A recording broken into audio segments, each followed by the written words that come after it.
See the agenda? Awesome. I can. Yep. Yes. All right. So welcome, everyone. We'll start off by just reviewing the rules. I'm Pam Fields from Midstate. Remember to announce yourself and your title before speaking because we're in a public meeting.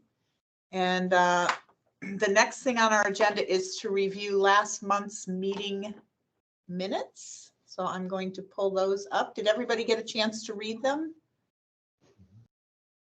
Yes. Yep.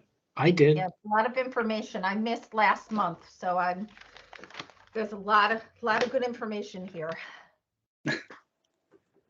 So I make a motion to approve. I could second. Kathy Killow. Kathy second, okay.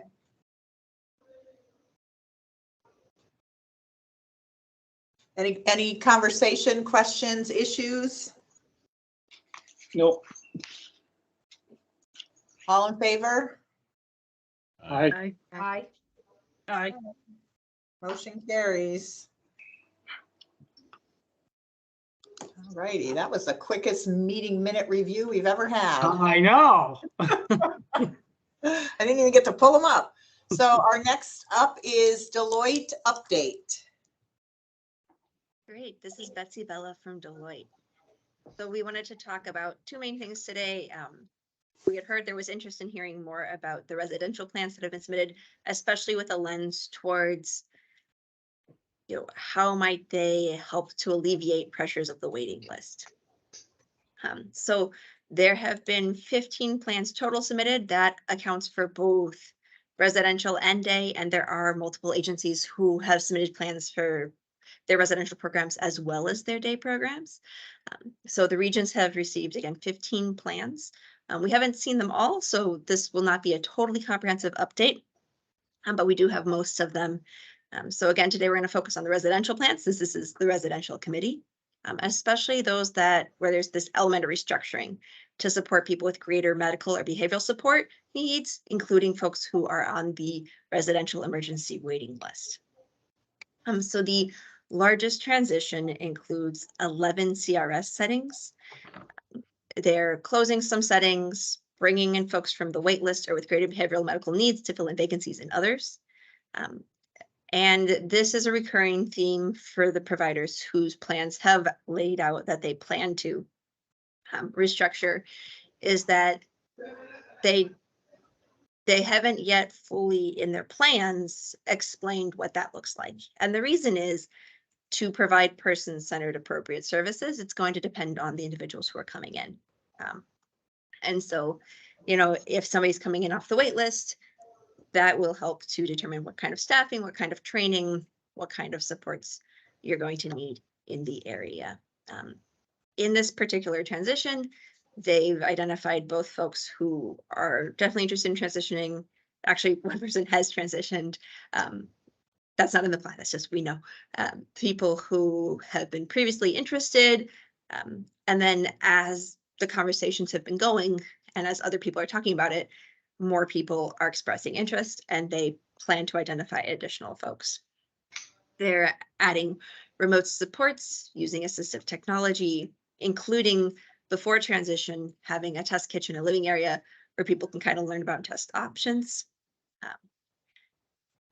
Another example, they are planning to close a CLA, working on a different sort of a transition house model. And so the idea is you go into a setting where you can have an apartment that's separated, but where there is still on-staff support if you need it.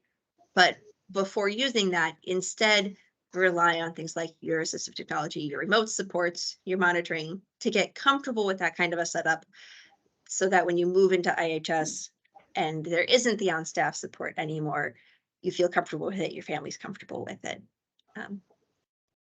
And so we also have a pretty high level, because there's several, right?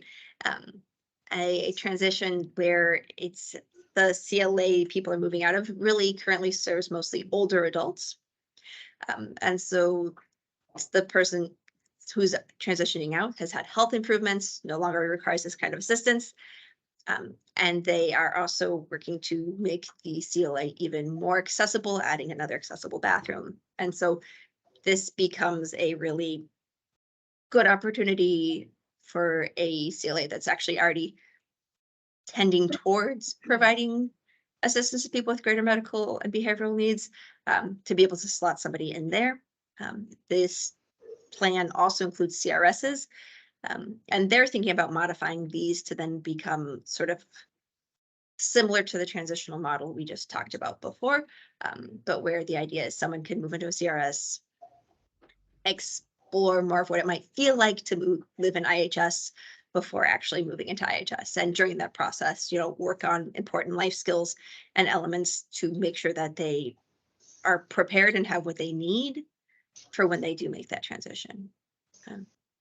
And in these circumstances, people are transitioning out of the CLAs and CRSs into cluster IHS and supportive housing that the provider's already been providing. And another one, they're transitioning people from CLAs into a new supportive housing development that is launching. As new staff are coming in, they're being trained with an emphasis on assistive technology and supporting people to develop natural supports. The idea being, as you can empower people to use technology and engage more in their communities and receive more natural supports, then they won't have to rely as much on the formal paid supports. The current CLAs include assistive tech that they were able to install using assistive technology grants. And this way people are getting used to assistive technology, learning what works for them, learning what it can help them to do more of. The new apartments are like all wired up for remote supports and monitoring. And people are going to start with their same in-person supports. And then gradually, as they transition to assistive technology, remote supports, and natural supports, they'll have that opportunity to get the right mix that's the appropriate fit for them while pushing them most towards the independence and their own goals. In a different provider, people are transitioning out of CLAs to a mix of family homes and supportive housing. One CLA is going to reduce the number of beds and add a respite bed. DDS is continuing to review and discuss this approach.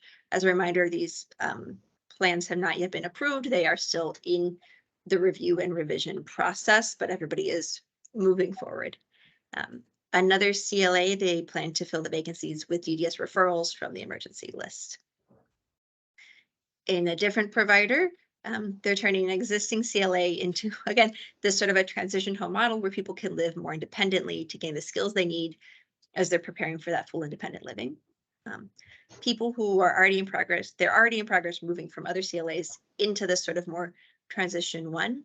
And then the idea is once they've gained the skills they need and the confidence and are ready, they can then move into IHS. Now, the last plan I want to talk about today, it's actually just for one person. So in phase one, providers could submit plans that were just the transition of one individual because they have the opportunity to expand their transition in phase two. We are now in phase two with plans that are being submitted now. And it is unlikely DDS will, for phase two, approve plans for the transition of just one person, unless there's something really transformative and different about the plan. For example, maybe that one person moving opens opportunities for CLA to shift approaches to support people. We've heard about CLAs where the residents are aging. So maybe they aren't quite there yet, but they are well on their way to needing greater medical and behavioral support needs. And maybe this is sort of an appropriate transition period as they're in that sort of a shift. So in this plan, though, the person's moving from a CLA to IHS with on-call overnight support. And DDS is working with the provider to decide the best approach for what will happen with the vacancy in this particular CLA. As we look across the different submitted plans, they include different descriptions of trainings for staff and individuals. For individuals, there's a focus on independent living skills like cooking, using public transportation, cleaning, what it takes to, keep up your apartment. For staff, usual trainings and additional ones such as assistive technology. There are different approaches to making sure individuals will be able to acquire and furnish their residences. And then many specify opportunities for individuals to tour settings before deciding to transition, talking with people who live in the future setting, some of the sort of on site, and then also sort of peer approaches for better understanding what it might mean to transition and what the end result might look like. Some plans already have specific individuals identified and confirmed. Others have initial interest and will confirm after approval. Some are a mix. I don't think there aren't any where they haven't identified anyone specifically and are just sort of open. All of them have some folks in mind and maybe some people that they hope to transition who haven't yet been identified. So really lots of interesting things coming in with the plans.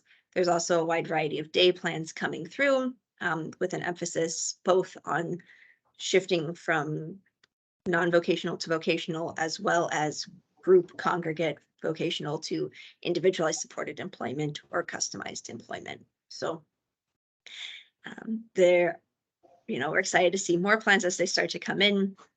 There is a little bit of a lull now as people are waiting for the trainings that are coming in June. And then technical assistance office hours have been continuing with pretty low attendance, but we have gotten a few requests for one-on-one technical assistance, and that remains open for everyone. So we're really excited about the June trainings. Pam will actually be presenting on the first one. You all should, providers should have received outreach related to that. And Peter also asked us to provide an update on the info sessions that were held in May, this last week. So the info sessions there were 4 really. There was one for DDS leadership, but the 3 main ones was a general DDS staff one focused specifically on case managers and resource managers, given their close on the ground relationship to implementing STEP plans as well as STEP, and then one for providers, and hopefully folks who fall into one of those categories were able to join. If not, there are recordings available. The provider recording is on the provider gateway, so it's also accessible to individuals and families if they might want to see it. But actually, if I can see if I have permission to share, we performed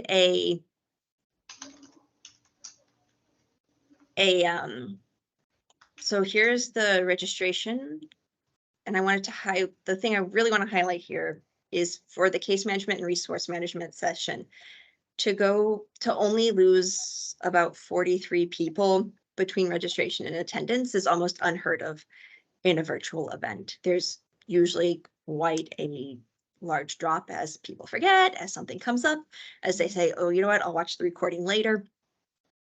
And so it was high registration numbers, high attendance numbers, and there's of course interest across the board, but I think that we want to iterate how case management and resource management through their attendance are really demonstrating their commitment to this program.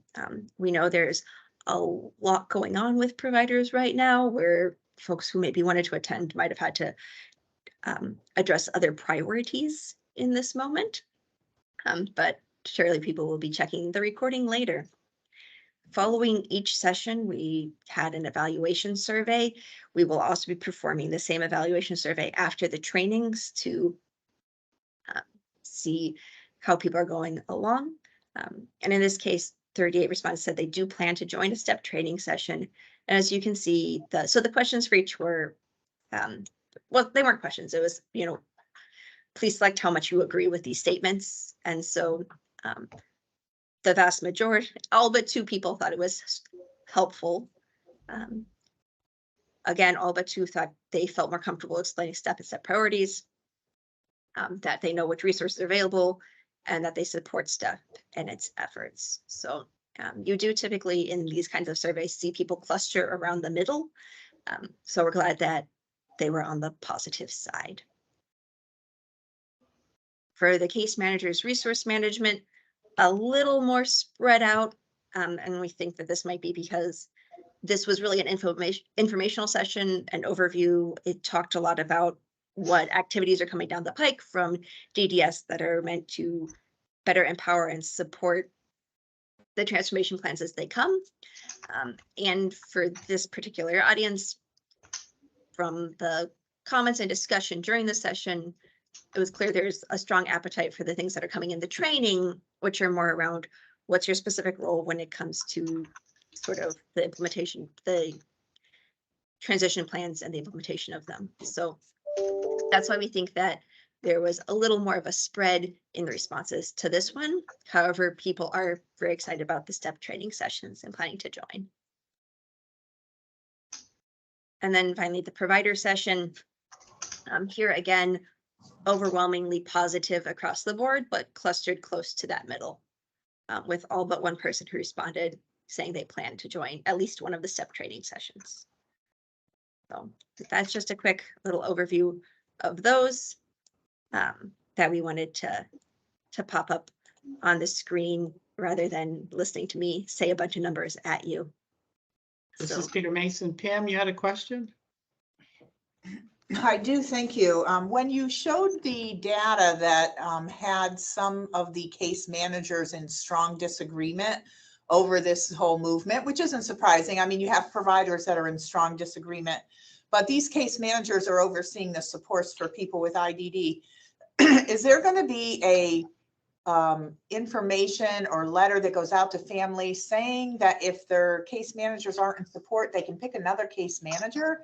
Because that's going to be really hard for them to navigate the system if their case manager is tripping them up at every level. Yeah, this is Peter Mason. I'll have to bring that back because it would have to be worded pretty Carefully, I know. very carefully. So we're trying, we know we have more work to do to get people more more behind this. You know, the fact that there was so many that were very positive about that is a great sign that our message is getting out there. We just now have to start hitting some of the more entrenched case managers and stuff. So it's how do we do that and how do we get that out there? So I'll have to bring that back. Thank you. Yeah. Laurie, you had a question? Yes, hi, Lori Coughlin, parent. Betsy, out of the 15 plans in total for this phase one, how many individuals with IDD does this impact? this is Betsy Bella from Deloitte. I don't have that number yet. Like I said, we're still waiting on some of the other plans, but that is definitely a number we look forward to calculating and sharing. Okay. Okay, thank you. This is Peter Mason. So you know, you heard the plans and the plans are, it's really exciting for me to hear them. And it's exciting to know that they're not cookie cutter, because that's not what we wanted. You know, we know that each individual is unique and each provider is unique. And so how we've been trying to make sure that this is a process that's driven by both the individual and the provider, and how to, you know, it's a delicate balance for us to do. But we want to make sure that we're hitting the needs of the people as possible, as much as possible. And just to hear some of those pieces, it's really exciting. You know, as Betsy said, you know, with phase one, we were a lot more flexible. You could do one person or whatever. We're not putting a number on it. We're really trying to focus on how it's transformational. And so for a small provider who may just do CLAs, if they take one individual and want to start that person into an IHS program that they've never done before, to us that could be transformational for that agency. So we don't want to try to capture it numerically that way, but we do want to emphasize the transformational piece to it. You know, how is this going to be transformational for the system? We know that all of these moves will be transformational for the individual, and that's a positive. But if that's because of the regular course of business, you know, we're trying to make sure that there's transformational in terms of how that provider's looking at that as part of their new system, their new process and stuff. So That's one of the things that, we'll be looking at as we're going through some of these programs and stuff. In terms of the approval process is kind of taken longer than we thought. Everything does. We're working with the providers in terms of, they have a spreadsheet that they fill out and they are putting in the amount that's their current budget, what they think their target budget's going to be. So we're taking a look at that. And especially in the first phase, a lot of the providers didn't know what the new rates encompass, so they were putting in their old authorizations, which then was going to underestimate how much the actual is going to be in other sections. So we had to go back and forth with them to get that right, and making sure that everybody there is coming from a congregate setting. Sometimes we've seen a couple of individuals who are already in an individual setting being put down as in a congregate setting. So we've had to go back and do that. We've had to work through the approval letter because we wanted to make sure that both the provider and DDS know what to expect in terms of how much this is going to cost or how much you're going to receive. We don't want to do this lightly so that there's no surprises at the end where the provider said, I thought I was going to get this. Why am I getting this? So we're trying to make sure that we're putting this in writing and getting it down so that it's all out on the table. So we've gone through that, and we're hoping at this point, we just had a regional meeting that we should have a couple of those plans approved this week, and more will be starting to come next week. So, we're trying to move forward along with this. And the other thing I want to say has to do with the creativity. One of the things that we're really trying to emphasize is we are looking for these to be creative. What one of the staff trainings that we have for the DDS staff is regarding creativity. And so that we can start getting people to understand that, this may not fit into the cookie cutter belief that we have right now. And so what is it that the providers are trying to do?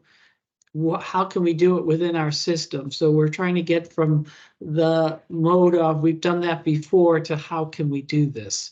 And so we're trying to do that through the training, working with the resource administrators so that if something comes across that they, not sure if that can work, so that it comes up to central office and that we can work through that as well. So, so taking that into example is the transition house.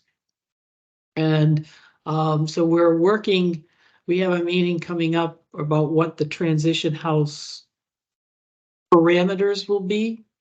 Because we want to make sure that it's just not a name change, that people are staying there and it's just, here we go again, that there are some parameters, and whether there's a timeline, whether there's some kind of setup that needs to be pretty consistent.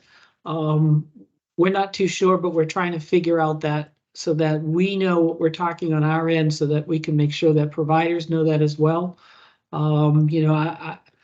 If someone's going to set up a transition house, to me, there needs to be definitely timelines. This isn't something that people are now going to live in for the next 10, 12 years. That's not the idea of this. The idea is, this is going to help them to move on to into their own setting. And if they're not able to, then what alternatives could be there for those individuals other than a CLA, or is the CLA the right place for them? But I think we need to make sure that those goals are out there, and what the thought process is from the provider and the individuals going into it, what that whole thought process is, so. And then the other piece that we did is that when Betsy showed that it was DDS staff, and then we had a training for case managers, resource managers, that was done intentionally. And the reason it was done was to start bringing in the other groups of people that may come into, that may possibly obstruct things that are happening. So licensing, protection and advocacy individuals, even some of the business people. It was, hey, this is what we're doing. And so everybody needs to know this is the departments behind this and wants everybody on board. So we're really trying to get more inclusive in who we're talking about and talking to make sure that we can keep this initiative going.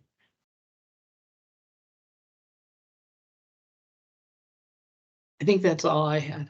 This is Betsy Bella from Deloitte. I wanted to say that, yes, the approval process has taken longer in this first phase, but part of that is because it is the first phase. And for phase two, obviously for some of these plans that are pushing these more creative, interesting approaches where it needs to cycle through, that might still take a lot of back and forth. But in general, the approval process and letter should be moving more smoothly and quickly. Yeah, and just on that, as we always said, phase one was going to be a transition for us to figure out what we've done right and did wrong. So like one simple thing was in terms of the budget spreadsheet. There was no place on there that put down what the total incentive is for each person. It had them all out there, but it didn't total them all, which means somebody then had to go back and try to total them. So we knew that changed that for phase two. It's like, okay, let's put this down so you're seeing the number and we're seeing the number. This is what we're all agreeing to. So, and then the other piece to it was, so this wasn't the main piece of this, but there is going to be either a savings or an increase for individuals. And so at the end, there's a place that says, is it, a savings or an increased cost to that individual? And what's the bottom line? The totals in that first sheet were all over the place. So we've kind of solved that problem place as well, so that we can look and say, oh yeah, I see Pam is going to go up by X amount, but Peter's going down by X amount. And in the end, the amount of money that's gone to the agency either stays the same, goes up a little, goes down a little bit, but we'll know that. The other way, it was kind of a little bit wacky. So we've kind of solved that too. So. Anybody have any questions in terms of all this? It's a lot of information.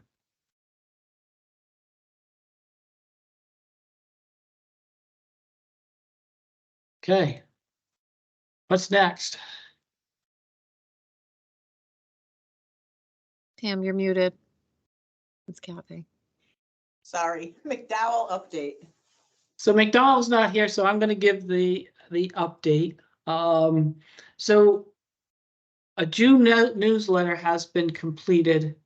And it's been finalized, and we're looking at sending that out to individuals next week. So it should be getting in the mail next week. So families should start hitting that towards the end of next week or the beginning of the following week. I would ask those family members if you could let me know that you got it, because I know we had some issues last time. And hold on, I lost my screen.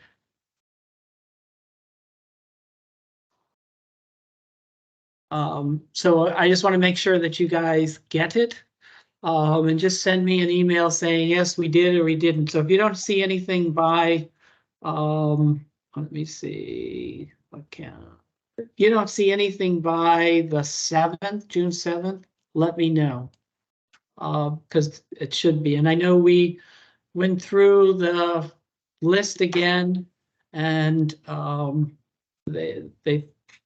hopefully they've pulled the right list and they've got that down. So if not, let me know. Peter, it's Brian Holmes, parent. Well, we got 3 copies of May, so we're doing well now. Oh, good. Yes, Thank you. that's good. That's good. And then one of the other things that we've done is there's a supplement that's going to that newsletter. And that's supplements for the private providers. So next week, we'll be sending out the June newsletter and the supplemental addendum to the providers, so that they should get it before the families. So if you don't get it, let me know.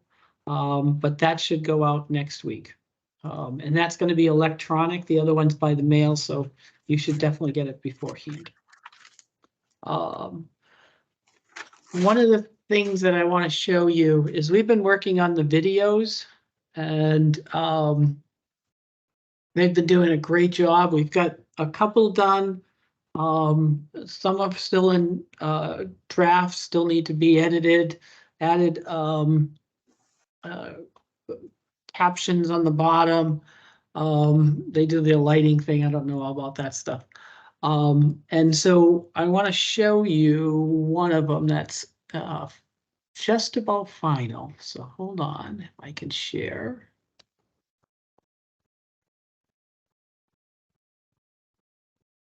In here. Hold on, what did I do?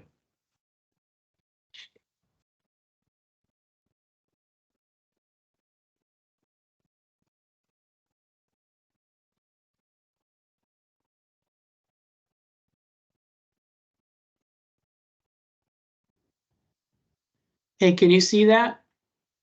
Yes. And let me know if you can hear. It should be all right, so let me know if you can hear. The program came about as an opportunity for us to have Kim in an independent environment. And that's something that we pretty much wanted for her. We had built an apartment upstairs in our home, so she got the feel of what it's like to be responsible. So when this opportunity came, we're ready to grab it. I like being safe in here with my roommate and my boyfriend, of course. I really like him very much. He's one of my favorite. What does he like about you? Well, he likes me the way I am. The mission of the Connecticut Department of Developmental Services is to partner with individuals and their families to create meaningful opportunities for individuals to fully participate as valued members of their communities. I think she really loves the independence. At first, I didn't know how independent she really could be, how she would grow in this environment. The goal of supportive housing is to create an apartment community where people with and without intellectual disabilities can live in community together, where it feels natural for everybody that lives there. Individuals who move into these apartments quickly call their new apartment their home.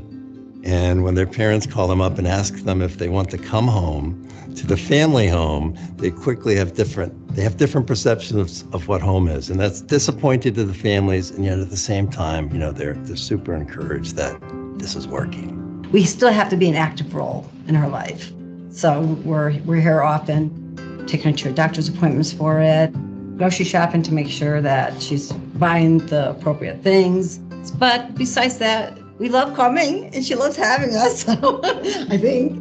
So if a family wants to be there every day for the first 2 weeks or the first 2 months or the first 2 years, they can. We have some families that stop by every day. We have other families that do it for a couple weeks and then they back off. We have some families that rarely come over because they value the independence that their adult children have and want. I like being my own. I like my roommate. We do stuff together and, chores done. And we like living here. I am safe in here. Challenge Kimberly, give her the right tools and challenge her and give her the right support. And I know she can do it. I'm really proud of her. One of the things that we see often is a parent's reaction that they're super pleased and surprised at how quickly somebody adapts to the new apartment. And at the same time, they're disappointed at how quickly they don't want to come back to the family home.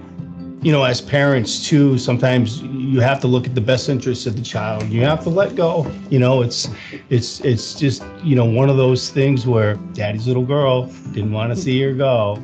The Connecticut Department of Developmental Services offers a variety of support to help individuals live as independently as possible in places where they can use their personal strengths, talents, and passion. Visit our website to learn more.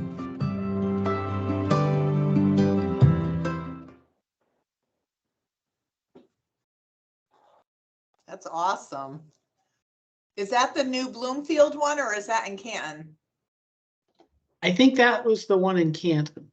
Okay, yeah, awesome. Very nice. Cool.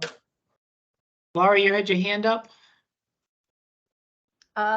No, Oh, no, okay. I was just saying how awesome it was. It was really cool to see. Yeah, and we're doing one. We have the CCH one done. They're doing one on employment, customized employment, IHS, remote supports, and assistive technology. So we've gone through some of them. They came up really good, and there's other ones that we've had to tell them to go back because it doesn't really represent what it is. So, but this is, you know, what this is going to be. We're looking to get these finished somewhere in the end of June, and then they're going to be try to roll out and then also do trainings regarding that different support. So right now they've done forums on that, and it's just trying to keep that out there and keep that progress growing. So and then the last thing we have, we can find that. Hold on. One more thing.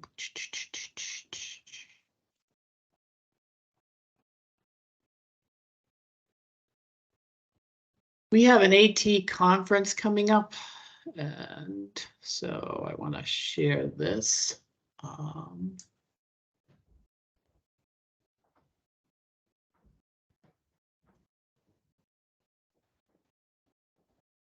So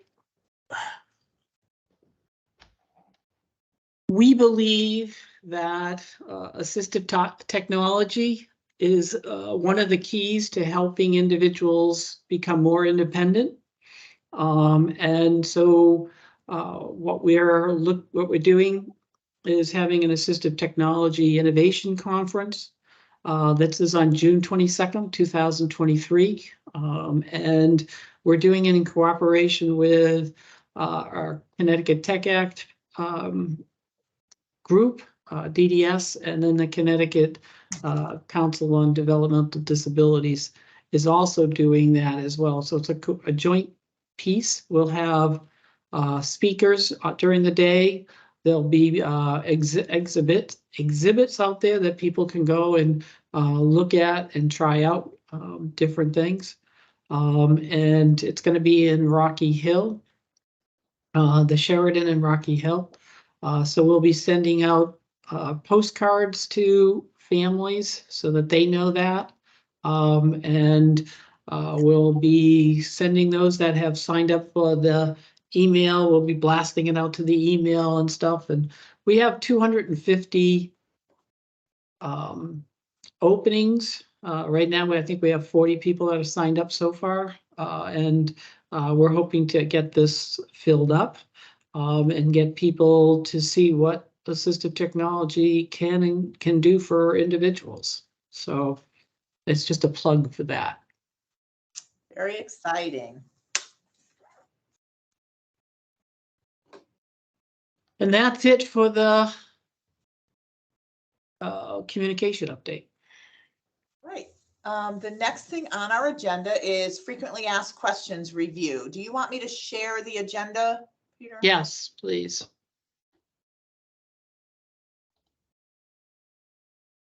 So those that gave me comments and suggestions, I appreciate that.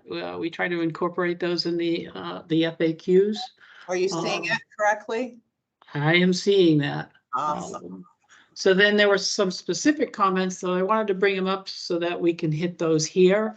And Heather had called about, suggested an all-inclusive list of initiatives and sources of income. And a list on a frequently asked questions sheet. Can you talk a little bit about that, Heather, and what you think we could do? And I'm glad I have Betsy on here to help figure out where we're going to go with this.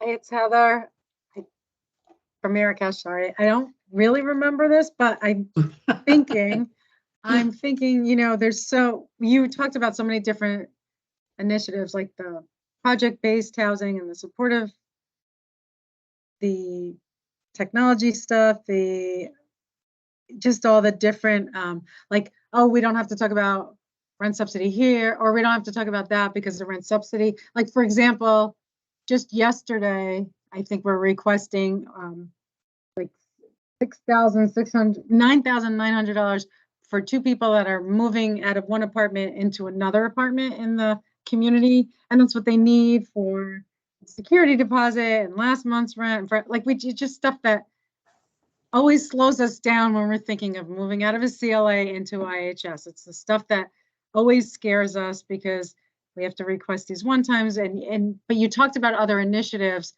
and that they're going to maybe increase rent subsidy or what, like, so, because then we just keep going back to the same problem. But I think there are other initiatives at DDS that are going to help us with these areas. Does that make sense? I'm sorry. Yeah, I think I get what you're talking about. You know, we have a lot of things that are going on out there. And how we bring them all together in a way that demonstrates that, I think is, you know, I think that's something that we need to try to figure out how to do. So I think I get what you're talking about. You know, when I'm looking at this, you know, the rent subsidy issue that you talked about, I've seen just about the final draft of the rent subsidy piece, that we're looking to get that approved through sometime in the month of June. But I have been told that if that wording piece doesn't get done, that the commissioner will be able to issue some kind of a letter stating that these are the new rules and that they'll be incorporated once the policy gets changed. So I think July 1st is the drop dead date in terms of all this. Excuse me. So when you're talking about the first and last month's rent, that's going to be incorporated into the rent subsidy from here on in. We'll be looking at giving money to individuals when they start off. We'll give them the first and the last month. And the idea will be that when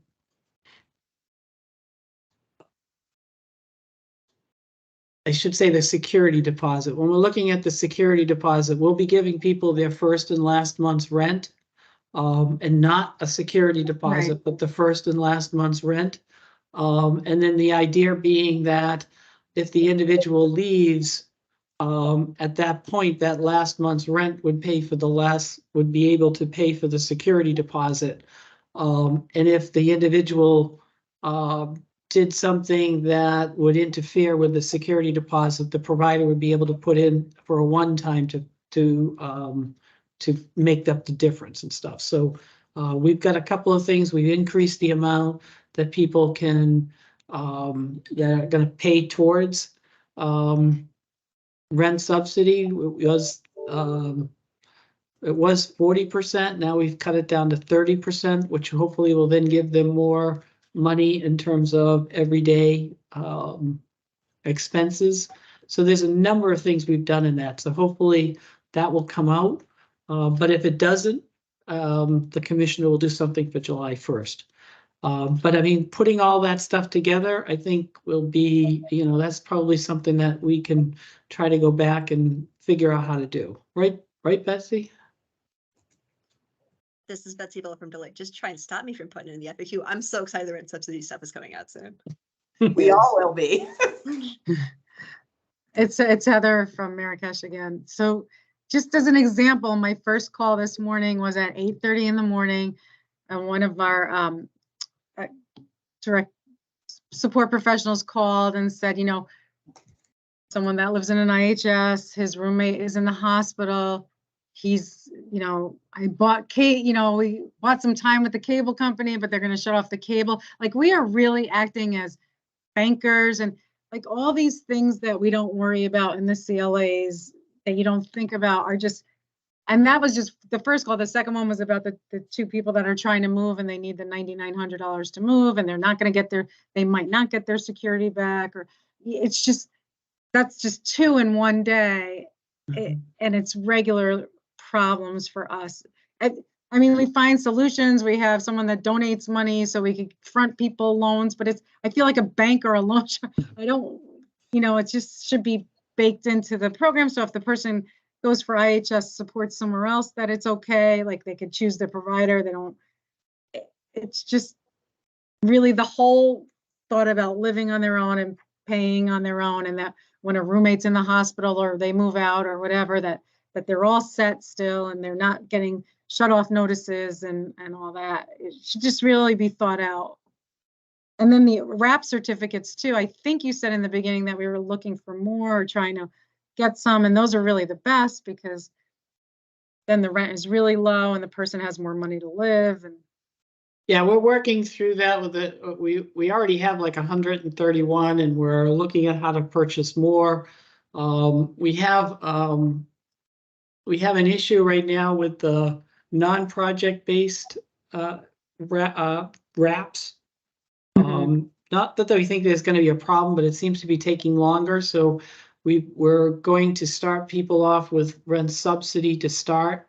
And then when we settle that issue, then it will be a wrap for that kind of group. Great. So we're trying to work through those. And, I've got to say this, is that every situation is unique.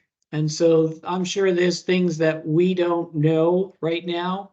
And so I wouldn't be surprised if, the region comes back and says, no, we can't do something. And at that point, that's when you need to make sure you call a central office to say, okay, if we're really trying to move this forward, and it may be an obscure case. So you have to figure out, is this a systemic issue, or is it just one or two cases? And then how do you handle that between systemic versus one or two cases? So. thank you. Let's see, anything else, Heather? I don't think so. Okay, I'm going to move on to Kathy. I know you're here. Oh, hold on. Tammy, you're there? You have a question? Yeah, this is Tammy from DDS. I'm going to go back to assistive technology just real quick, fast. I know our respite centers have Yeti boards that they're showing families, and families are wanting it, but we can't buy it for families. There's no way for us to purchase it because it's from an out-of-country provider. So I just want to make sure when we're talking about assistive technology, we're not showing families equipment we can't get. Yeah, and for those that don't know, what were they called again? Yetis? What I want to say Yetis. Yeti boards. Yeti boards. Yeti boards. And what a Yeti board is a basically it's like a tabletop iPad look thing, and it has a lot of unique things you can do with it. And it was the department's first foray into assistive technology. It's got a lot of unique things that it does, but it's also for a bigger setting. It's not really for a house setting. I'm sure you could use it, but it's not really designed for that.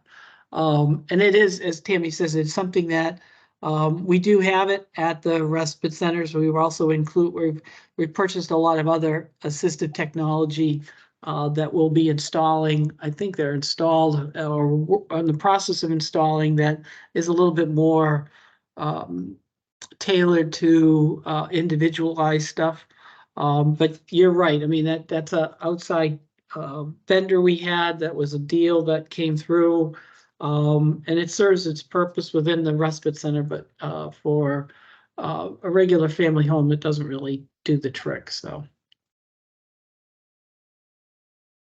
I guess since families see it, they think we can get it for them. And if that's something, I think, again, it's just a way for Pratt to learn that, okay, this should not have been approved because it's really not for an individual. It's more for a group type setting. So it's Pratt and the Pratt teams and the committees and the people on the committees to get a better idea of the equipment and what it can and cannot be used for, where it should or should not be used. I just want to make sure we're not showing things that then in the end we're like, yeah, that's great, but we can't get it for you. That's all I was trying to. Yeah, say. gotcha. Okay. I should be saying my name, Peter Mason. I keep forgetting. Kathy, you had a number of comments. And I don't know if you want me to go through these, or you want to go through these? You can go through them. I'll interject if I need to. Okay. I think we talked about the rent subsidy. The committee was established. You did. And it does come up with that stuff. Meals on Wheels is a good idea, but it should only be used if PCAs or family isn't available to prepare food. And I agree with that. Pam is a Meals on Wheels provider. So maybe you can talk a little bit about that and how that works with your individuals. Sure. So we got involved with becoming a provider for Meals on Wheels for our people who have moved into their own apartments. And some of the individuals are very successful but struggle with food issues. And they either are unable to prepare or they are unable to monitor or control the amount of food they're eating when it's available in the house. So we did a pilot with DDS during COVID for, I forget how many people, but we did it for 9 months and provided Meals on Wheels to them and saw really positive outcomes. So we weren't seeing behavioral issues around food anymore. We saw weight loss. We saw health indicators, good health indicators go up around their sugar levels and pieces like that. We brought in a dietitian because if everybody has ever been on Meals on Wheels, the traditional Meals on Wheels is not usually liked or accepted in the community. People take it because they have no options, but most people are not happy with it. So we brought in a dietitian who worked on the menus to make sure they were culturally based on what people wanted to eat, and that it was also healthy. So our meals are, I know our chef just made homemade sausage soup for the individuals with pasta and all kinds of vegetables in it.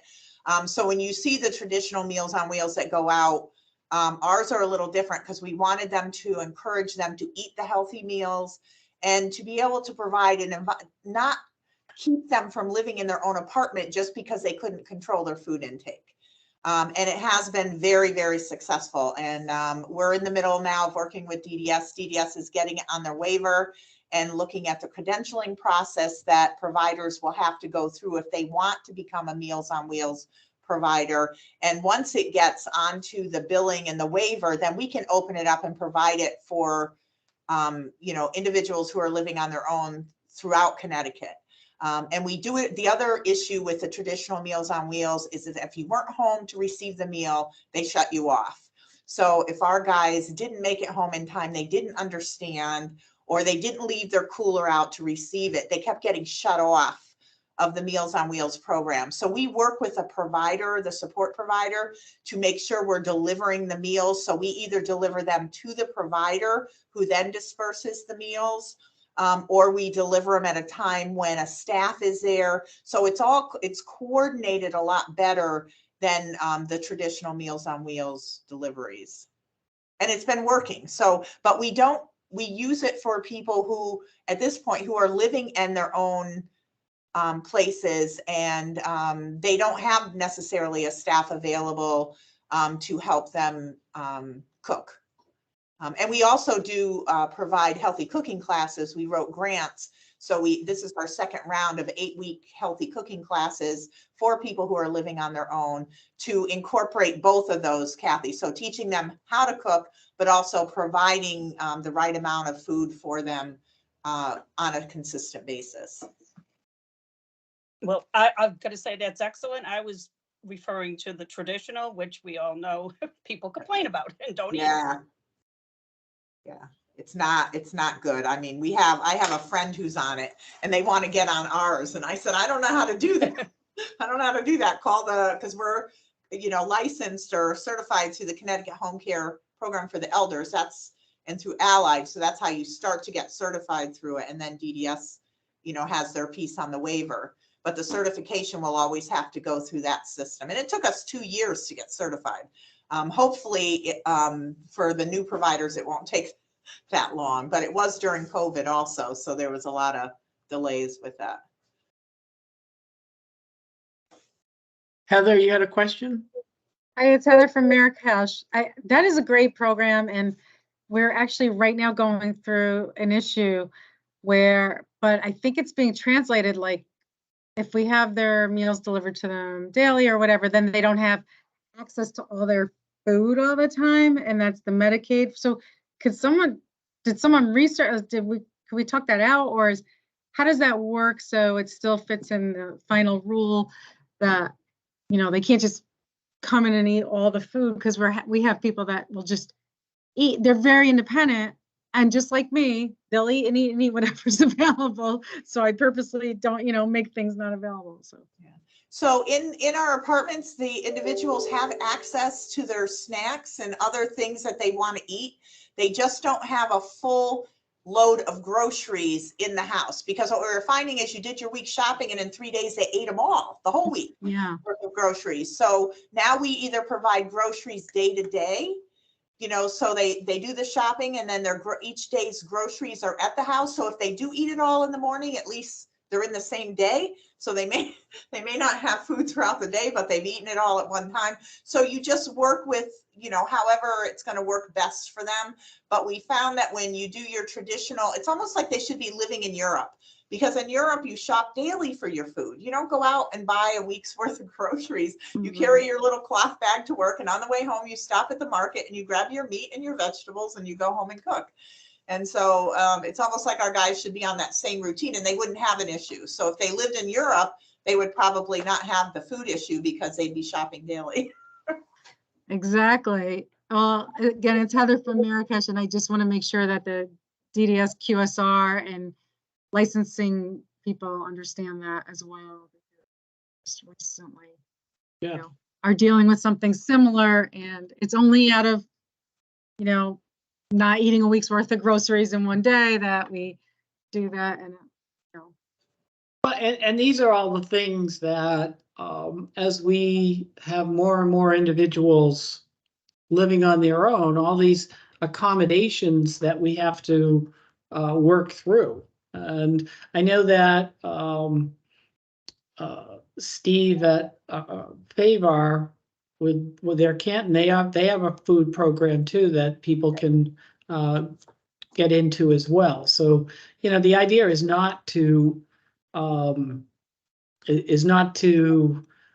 do this for them. It's more to make sure that you're accommodating their needs. At the same time, you're trying to teach them, good skills in terms of food management and cooking and stuff like that. So. And honestly, the other thing it does, Heather, it helps that rent subsidy. So if somebody's getting 2 meals a day, they're not having to go out and buy those out of their money. So it actually helps their ability to survive and have more things that they like to have.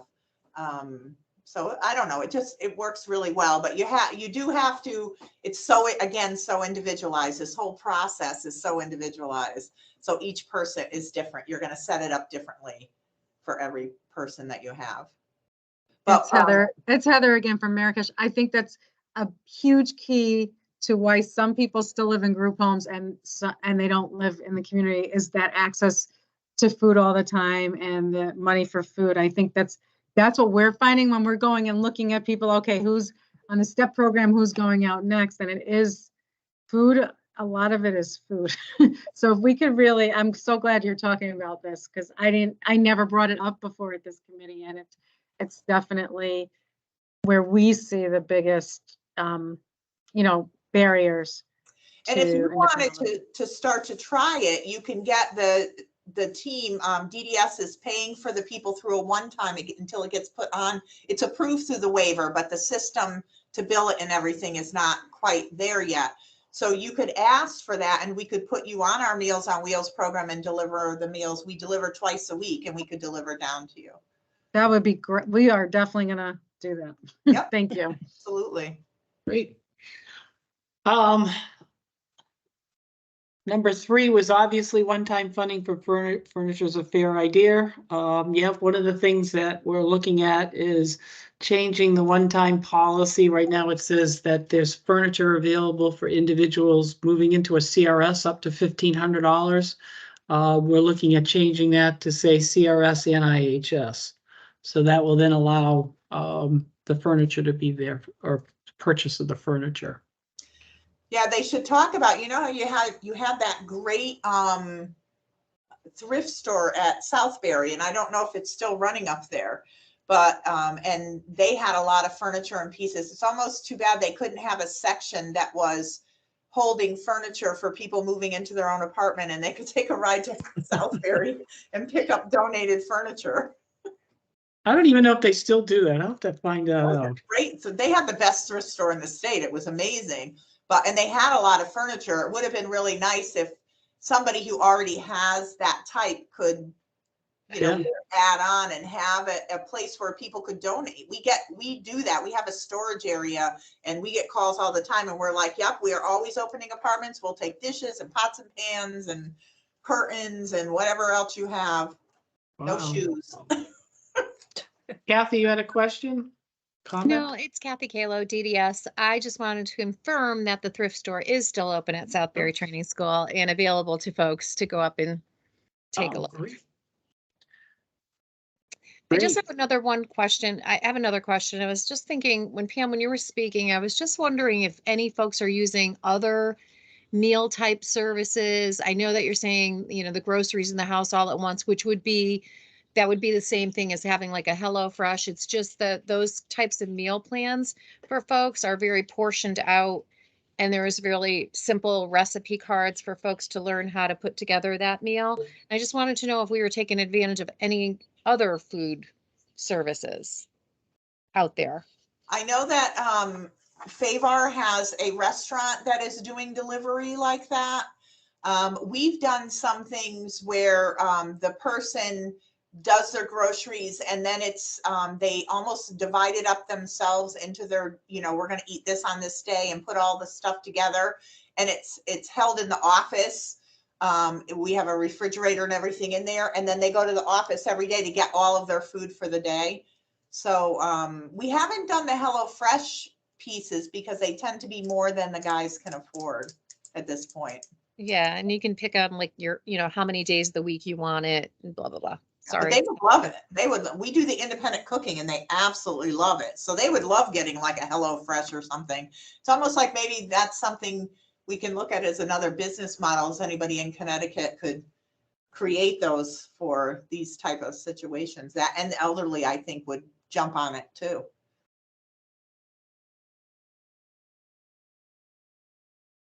All right, I'll continue with Kathy's comments. Training with repetition and varied presentation approaches may be more costly than anticipated. Hopefully the incentives will help with this, and the one-time safety net is an added benefit.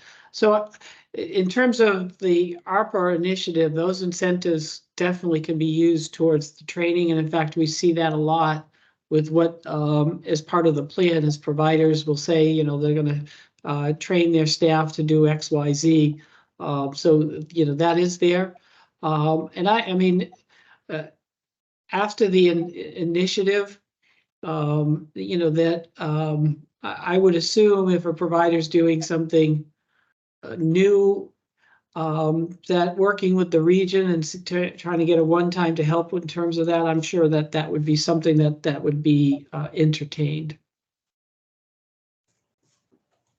Will there be an evaluation of training upon completion? You answered that one. We did the evaluation, yep. Are parents or individuals living with in-home supports aware of the notice of opportunities? Are case managers making families aware, and our newsletters alerting people to the opportunities? I don't know if we've done that with the newsletters. I know we've let the case managers know, and we've let the providers know. I don't know if we've put that in the newsletter. I think we can probably try to do that the next time. But I didn't, but we have been trying to get the word out. We're on our third round. This round, I know we've done, this third round, we had 69 individuals that have been approved and 22 providers. The word is getting out there, but maybe still not enough. I'll see that about the newsletter, though. That's a great idea. As an aside, this is Kathy Bobensky, parent. People that are on the waiver do not qualify for any of the AT equipment or any of the evaluations. Is there ever going to be, are they going to be included ever? Because we keep calling people and trying to set things up and then they say, oh, you don't qualify. I'm not understanding. What do you mean on the waiver? What do you mean? Okay, some people are on like the community, Carly's on Community First Choice. Okay. And she has DDS for her day supports. So she's under DDS, but she's also under DSS. Yes. So we're getting doors shut constantly. We have not been successful getting anything, and she needs more assistive technology than most people because she's a non-speaking individual.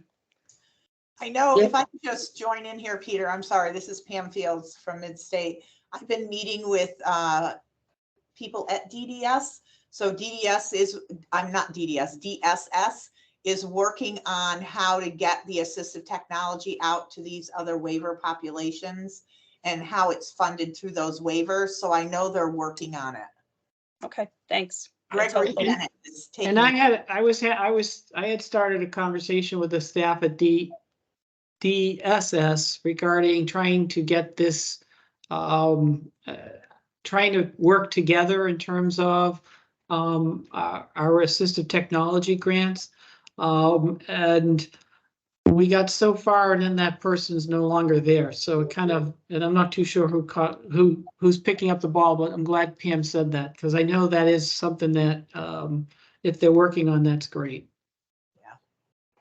Because we're actually qualified, I guess. I never know what the word is. It's certified, qualified, but we're qualified under Midstate and ATEC to do the assistive technology assessments for people on the Community First Choice waiver, along with autism, traumatic brain injury, elder. So we have a bunch of qualifications. So we are qualified to provide it.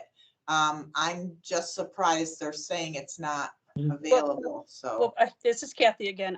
We went through Midstate ARC, was the main person we started with, and said we didn't qualify. So that's just my one experience. I'm going to follow back up with DSS now that I meet with them and bring your case up and see if there's something that they can do with that. Okay, thanks. Kathy, one of the things, I'm not too sure where Carly goes for day program, but she goes into a community-based program. So if there's any assistive technology that she could use in the day program, that could be something that we could fund through DDS. Okay. So well, there is obviously she has a social media marketing, a little company, and she does post for the agency that's servicing her. So there are things she could use, I'm sure. Yeah, and there's that's what that individual assistive technology piece could go for, is the stuff she's doing at her work. And if That's there's helpful. carryover into into the rest, so be it. you Well, know? she does come home and she has an in-home person that comes in under Allied and a young person who's very good at this, and she helps her do some of work at home. I mean, Yeah. it's a very small business, but Yeah, nonetheless, it keeps her busy. Yeah, no, I mean, that's something that you can look at and put it towards the work piece of it. Okay, let's see, it'd be helpful to list all the other transportation options that would be deemed unworkable before Lyft and Uber would be approved. That's a good idea. I'll have to figure out what people do, because I know the way it was worded. I know that it's going to be, can it be done by a provider? Can it be done public transportation? I know those are a couple, but I don't know what the full list is. Write that down. If I can just add to that, Peter, this is Pam Fields from Midstate. I think on this committee, we had this conversation before about the transportation. So I did reach out to Wynn Everett, who's the executive director of the ARC of Connecticut, because I recall that they had designed a transportation website, and they do have that going. And I thought somebody at DDS was going to reach out to them. They're going to coordinate to see how to get it back up and being more visible for everyone, but they had done all the work on everything that's available up there and how you contact them and all those pieces. So it's already created. And I think whoever was working with it at DDS just needed to work with Wynn to figure out how to get it active, I think. If you could send me more information, and I can try to track that down. Absolutely. Okay.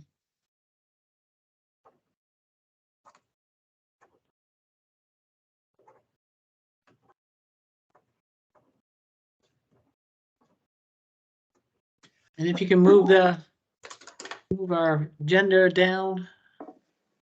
This is All right. Betsy Bella from Deloitte on this Yes. next one. It's helpful to say providers will backfill any openings from the very long emergency list. There's no guarantee that this will happen. It is essential that some plan and possibly incentives be put in place in very near future for population. So I don't think this is necessarily clear in the FAQs, and maybe we need to put more clarity around it. If a provider backfills a vacancy with someone off of like their own wait list, or someone who's just coming in who isn't on the emergency wait list, or doesn't hit the coordination with the region for having more significant behavioral or medical needs, the provider will not receive any incentives for that transition. And so that, I mean, it's certainly not a guarantee. They can also leave the vacancy open. But if a provider's choice is either to bring in someone with more significant needs or someone from the wait list, or to not backfill the vacancy at all. Does that information help provide some more clarity here? This is Kathy.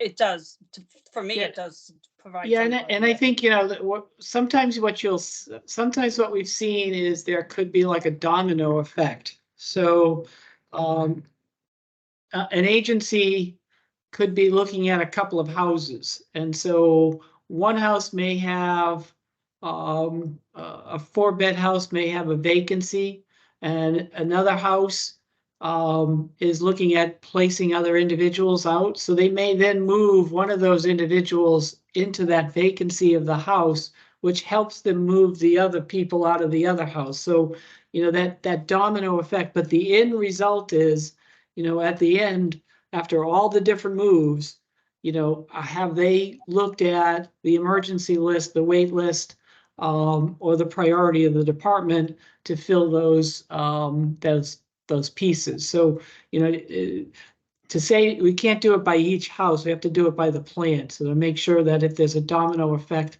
that it works for the full plan.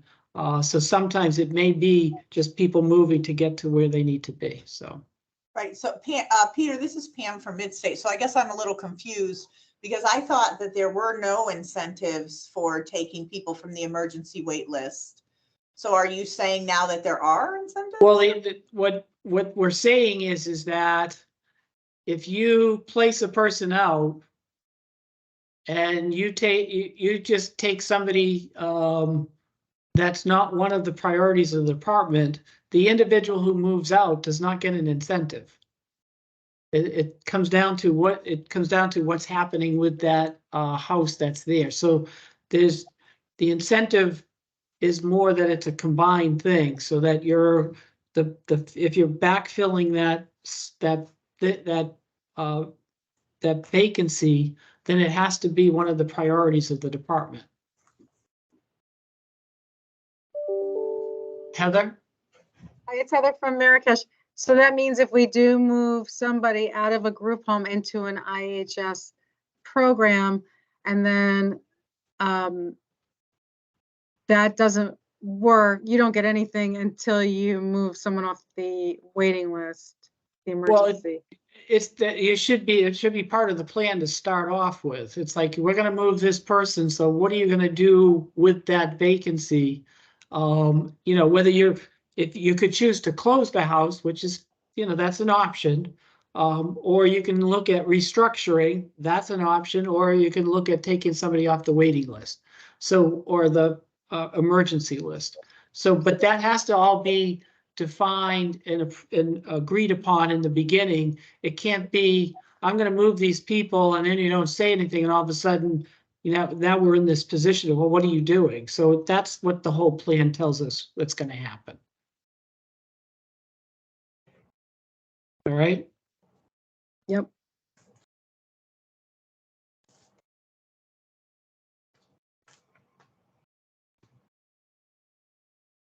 Are there any clear guidance for handling missteps by individuals embracing their newfound independence? That's a good question. Okay, the reason I'm asking, this is Kathy. My daughter has friends that are part of the movement, and one of them or two of them messed up and were put back into their original setting with this promise that they were going to move back, but it's been several weeks now, and they don't seem to, either they didn't understand what the process was, what the timeline is, or they keep saying they're going to move back, but they'll say, oh, I'm moving back Friday. And they say, oh, no, I'm not moving back for another 2 weeks. I was just wondering if there is a process, and it's kind of, is it individual, or is there going to be like some sort of a guideline of how things will be handled?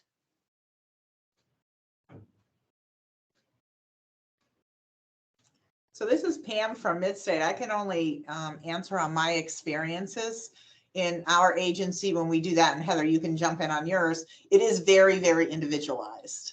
So it really is based on each person. And we do everything in our power to make sure the person does not move backwards.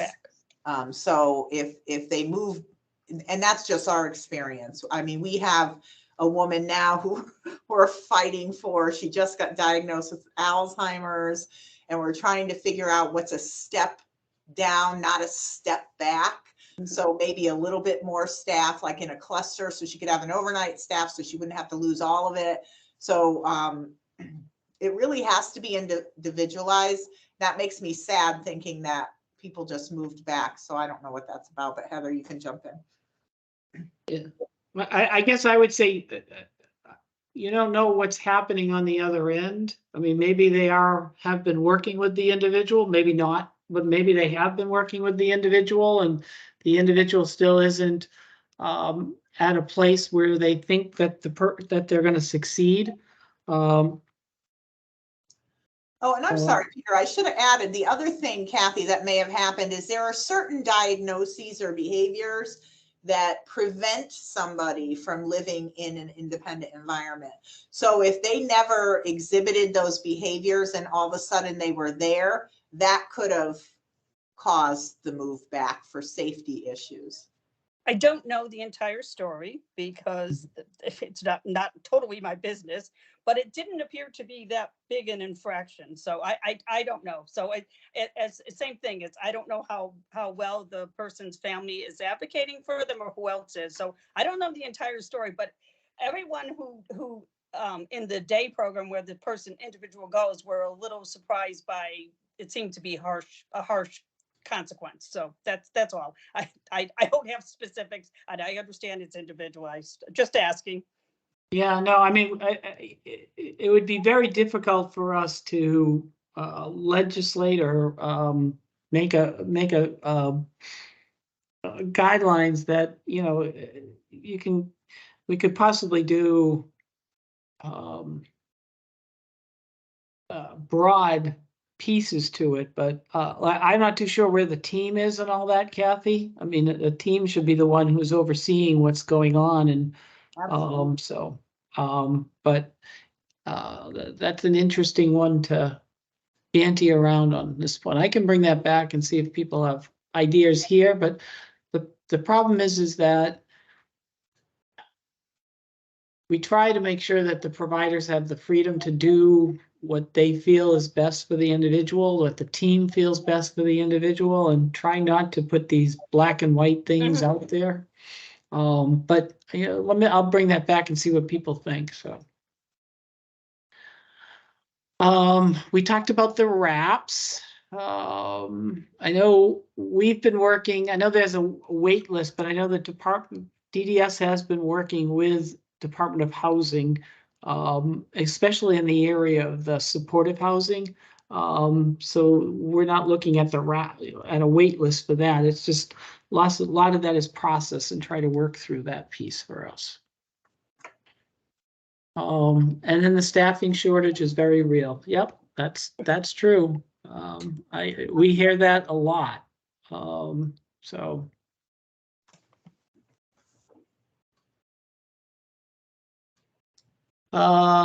Anybody else have any questions on that? We'll go on to Brian. Brian, here's yours.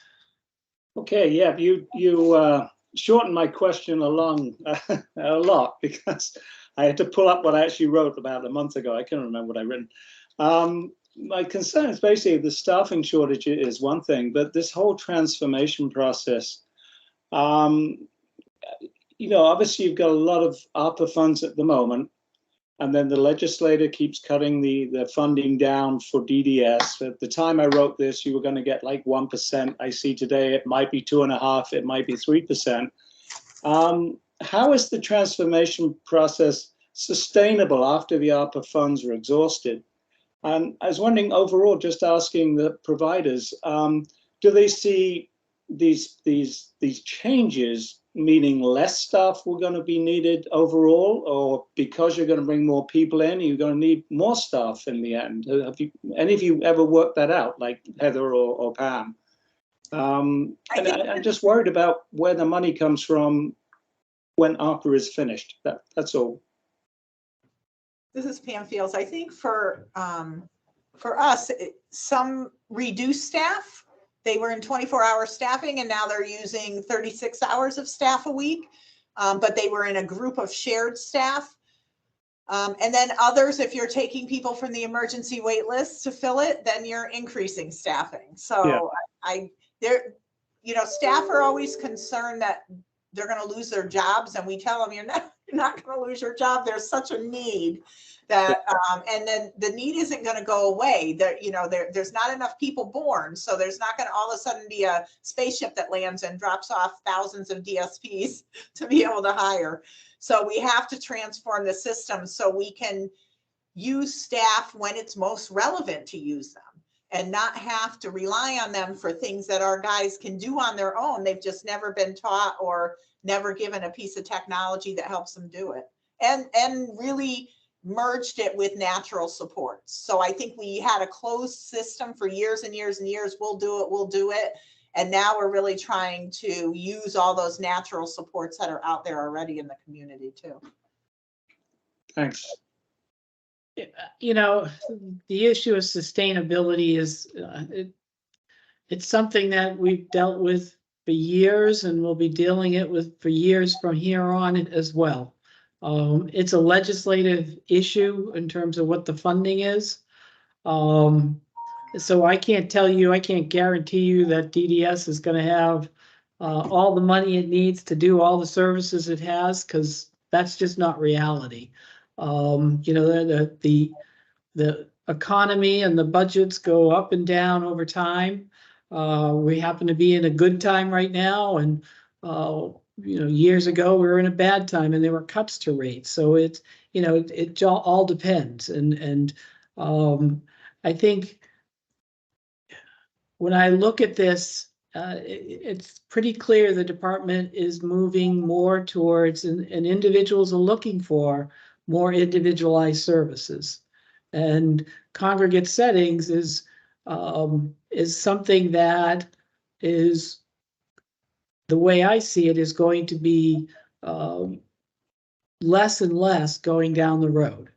There'll be those individuals who need it, and those people will be able to access that. But the people coming out of school are having more opportunities, and if we can really start using the assistive technology, they'll be able to access and live in the community a lot more than they have in the past. And so that then, for the sustainability of a CLA, will be, will there be enough individuals to fill all the beds that we have in the system now 10 years down the road? I don't know if we will. And so that's going to be an issue of sustainability as well. And that's why we're trying to really encourage providers to look at, if you're looking for a long-term sustainable group home, it's going to be for people who have more significant medical or behavioral needs. That it's not going to be for the people that came out 10, 20 years ago. That's not where it's going to be. And that's what our houses are right now. They're in this quasi interim place where they have people that are getting older who may not be able to move out on their own, but the people coming in, when there becomes a vacancy, are not going to be the same ones who can live with those individuals. And so now, while the money's there, I keep trying to tell the providers, you're looking for sustainability, it's not going to be in the area that these group homes are now. You have to either look at the individualized home support area, or you look at providing individuals with more significant or medical behavioral issues. But it's not going to be what we have now. And, there's some people that just don't want to change. And no matter how much we try to tell them, right now, as Pam said, you need to figure out how to maximize your staff. And I think you're able to do that a little bit easier with IHS than you are with a group home, because a group home has set hours, set shifts all the time. Whereas the IHS, you'll be able, okay, I can work with this person, this, and, then they can do it. There's a lot more flexibility and stuff. So money's a question. I get it. It always will be. But if I look at, vacancies and sustainability in terms of that, things have to change. So. And I think down the line, Brian, this is Pam from Midstate. People even have to look inside those group homes for change of staffing in those group homes. So, it's always been 24-hour staff, even if it was a sleep overnight. But we have a home that probably doesn't require an overnight staff. They all go to bed. There's no issues in the middle of the night.